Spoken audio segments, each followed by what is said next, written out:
안 만난다 친구를. 왜냐면 친구를 만나는 시간이 아깝다는 생각을 많이 했어요. 이걸 어떻게 보면 인간미가 조금 없어 보이긴 하는데, 친구들을 만나면 제가 나이가 어리다 보니까 대부분 취준생이거나 직장 초년생이에요. 회사에서 어떻게 하면 진급이 빠르게 될까, 그렇지. 또는 어떤 자격증을 공부하고 있거나 게임 얘기, 뭐 스포츠 얘기, 그게 나쁘다는 건 아닌데 그렇죠. 저의 관심사랑은 너무 다른 거예요. 저의 삶에 대한 얘기, 그 친구들의 삶에 대한 얘기를 하고 싶은 건데, 맞아요, 맞아요. 친구들은 세상 얘기를 그냥 가져와서 해요. 맞아요. 그게 싫었어요 저는.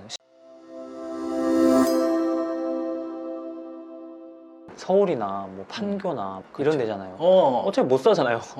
그렇죠. 그런 사람들이 이미 다 선점을 했고, 내가 못하는 거면 난 다른 쪽을 한번 봐보자 해서 생각한 건 뭐냐면, 점점 양극화가 되잖아요. 신생아들은 줄어들고, 그러면은 양극화가 되고 잘 사는 사람들은 계속 잘 살고 못 사는 사람들은 계속 못 사니까 이 사람들이 돈을 많이 벌면 서울에 계속 집을 살까? 근데 그게 아닌 것 같은 거예요. 왜냐면 세금도 문제고, 그리고 한두 푼 하는 것도 아니잖아요. 서울에 집 뭐 5-6개 갖고 있는 사람들이 많진 않을 거잖아요. 그럼 그런 사람들이 어디에 투자를 했는지 막 나름대로 찾아봤어요. 또 지방에 막 투자를 해놓은 거예요. 이유를 물어봤거든요. 그냥 나중에 서울에 살다가 너무 힘들면 내려가서 잠깐 휴양하러 샀다. 맞아. 거기에 딱 꽂힌 거예요. 제가 휴양이면 바다잖아요. 바다 중에서도 너무 시골 바다는 좀 그러니까 앞으로 올라갈 가능성도 있고, 또 도시 규모도 큰 쪽에 바다가 어디 있나 찾아보니까 인천이랑 부산인 거예요. 근데 그 중에서 사람들이 안 보는 곳, 부산 사하구도 밑에 쪽이고 네. 영종도도 완전 끝 쪽이잖아요. 투자를 했던 거죠. 물론 수요 공급 다 보고 판단해서 한 거긴 한데.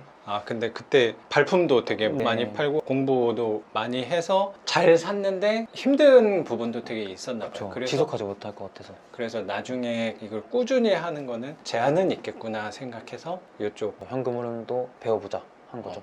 그렇게 투자를 한다고 하더라도 달라질 게 제가 없더라고요. 똑같았어요. 자산만 늘어나지 뭐 달라질 게 없어. 나도 그 부분을 생각을 많이 했던 것 같아. 그 말하기엔 되게 좋아요. 맞아요. 나 아파트 2개 있어. 인천하고 부산에 있어. 그 아파트는 당연히 좀 깨끗한 아파트라고 생각도 들거든요. 근데 말하기는 되게 좋은데, 그럼 내가 요거를 해서 뭐 팔면은 시세가 올랐다고 네. 말씀하셨으니까 차익이 나오겠지만, 차익을 거둔다면 또 뭔가를 해야 될 거라고 생각하고, 맞아요. 일단 그거를 갖고 있는 동안은 삶에 대해서 영향을 미치는 건 덜하다는 생각을 그때 했던 오래 것 같아요. 걸리죠. 차익을 실현해야지 달라지는 부분이 생기는 거니까.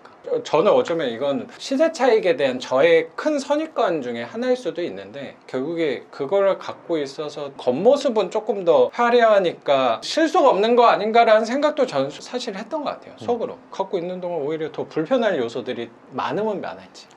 난 자꾸 시세 차익에 대해서 안 좋은 생각을 사실 많이 갖고 있긴 한데, 팔아서 5천만 원, 1억 차익을, 소득을 거뒀어. 그걸로 뭐 할 건데? 그러니까 또 해야 되는데. 그걸로 또 더 좋은 아파트를 살려고 할 거잖아요. 거기에서 경험했으니까 더 좋은 거를 해야 되는데, 더 좋은 거를 찾기가 뭐 물론 있겠지. 근데 이게 경험을 하면 할수록 거기에 모순적으로 다가가는 건 뭐냐면, 더 좋은 거를 볼 수 있는 눈은 점점 생기는 건 맞는데, 경험을 하니까 내가 할 수 있는 물건은 점점 더 줄어들어요. 맞아요. 리스크도 높아지고. 어쩌면 그럴 수도 있죠. 내가 볼 줄 아니까 더 좋은 물건에 대해서는 전보다는 줄어드는 게 저는 생기는 것 같거든요. 그럼 결국에 그걸 또 사가지고 차익을 남길 걸 뭐 내가 한 달에 한 100만 원씩 여기서 꺼내서 써야지, 이건 분명히 아닐 거잖아요. 그쵸. 그거처럼 초조하고 불편한 건 없다고 생각하거든요. 이거를 얻다가 넣어가지고 또 거기서 기다렸다가 올라가면 또 팔고, 분명히 계속 할 건데, 그러다가 삐끗하는 경우도 경우도 당연히 있을 수 있잖아요. 그래서 나는 그 시세 차익 관점이 그 부분이 조금 불편했던 것 같아요. 그러니까 어쩌면 선생님하고 좀 비슷할 수도 있는데 순서에서 차이가 있었다는 생각은 좀 드네요. 저는 오히려 이 현금 흐름에서 안정화를 시키니까 저 이 수업하는 건 상대적으로 리스크가 조금 있는 걸 수도 있잖아요. 요거 덕분에 안정성을 기하면서 수업도 갈 수 있다는 생각도 저는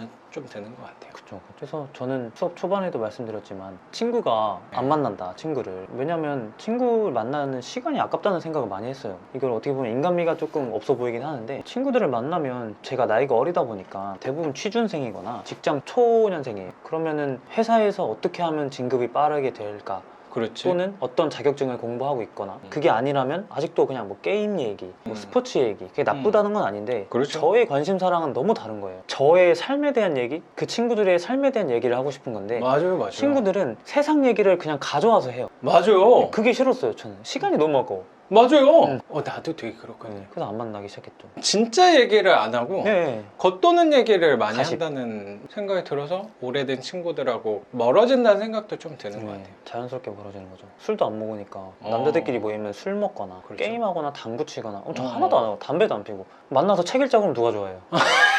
그러니까 아 그렇지. 네. 만나서 뭐 돈 얘기하자 그러면 돈 얘기하는 건 좋아. 근데 세부적으로 들어가기 시작하면 바로 닫아버려요. 아 모르겠어, 머리 아파. 그냥 넷플릭스 보자. 아니면 뭐 영화 맞아요, 얘기하자. 맞아요. 막 어, 드라마 맞아. 얘기. 아니 뭐 재밌겠죠. 근데 전 재미없어요. 그러니까 싫은 거죠, 그게. 그래서 저도 거기에 드는 생각이 그런 선입관이 저는 분명히 있어요. 그 친구들한테 현실에서가 답답한 거예요. 이렇게 멀리 내다보면 답답하네. 그리고 내가 방법을 모르겠네. 그래서 난 사실 도피한다는 생각도 조금 있는 것 같아요. 맞아요, 그쪽으로. 물론 좋은 거라고 생각도 드는데 이게 너무 도피가 아닐까. 나는 방법을 고민하는 것도 되게 재밌는 거라고 생각하는데 그러니까요. 도피하는 사람 제 주변 친구들의 공통점은 오히려 회사가 되게 좋을수록 그게 더 심한 경향이 있다고 저는 좀 결론 내렸던 것 같아요. 뭐 공무원 그럼 안정적이잖아. 그럼 그거를 벗어나서 생각을 아예 안 해. 맞아요. 여기 안에서 내가 할 수 있는 거는 없거든. 맞아요. 빨리 승진하는 거. 그렇지. 네. 그러다 보니까 답답하지. 답답하죠. 버릴 생각을 하기가 버리라는 건 아니지만 나갈 준비를 좀 하는 건 난 되게 좋다고 생각하는 사람인데 어떻게 하면 더 높은 자리에서 오래 버틸까를 고민하는 방향에서 생각하는 사람이랑은 얘기할 게 없지. 회사도 월급이 오히려 많은 회사는 나갈 이유가 없는 거야. 없죠. 네, 좋으니까. 어떻게 보면 요 월급을 꾸준히 받으면서 오래 버틸 고민하는 사람이랑은 생각의 방향이 일단 다르기 때문에 얘기할 때 재미가 없어. 네, 너무 답답해요. 우리 쪽에서는 답답하고. 답답하다고 생각할 수도 있다고 생각이 드니까 예전에는 그들을 야 요런 하자. 것도 있으니까 한번 관심을 가져봐. 오히려 그런 친구들은 나에 대해서 이런 생각도 하는 거야. 얘는 좀 회사가 불편하니까 이렇게 고민하는 거야. 저런 것까지 좀 하는구나. 안쓰럽게 본다는 생각도 맞아요. 좀 그런 드니까 거 있어요. 넌 삶이 불안해서 그러는구나 라는 느낌을 받아서 또 기분이 안 좋잖아요. 그렇죠. 완전. 자존심도 상하고 넌 사실 좀 도움을 주고 도와주려고 싶은데. 얘기한 건데 그 선의를 안쓰러움으로 받으니까 상처를 받는 거지. 그런 데서 짜잘한 상처들을 좀 받다 보니까 하지 말자 그냥. 나나 열심히 하자. 맞아요. 저도 그걸 느꼈어요. 그러다 보니까 저도 선생님 같은 분들 찾아오면 그 얘기 나누는 되게 즐거움도 있는데 이런 일은 항상 있는 건 아니다 보니까 혼자 있는 시간이 되게 많아지잖아요. 맞아요.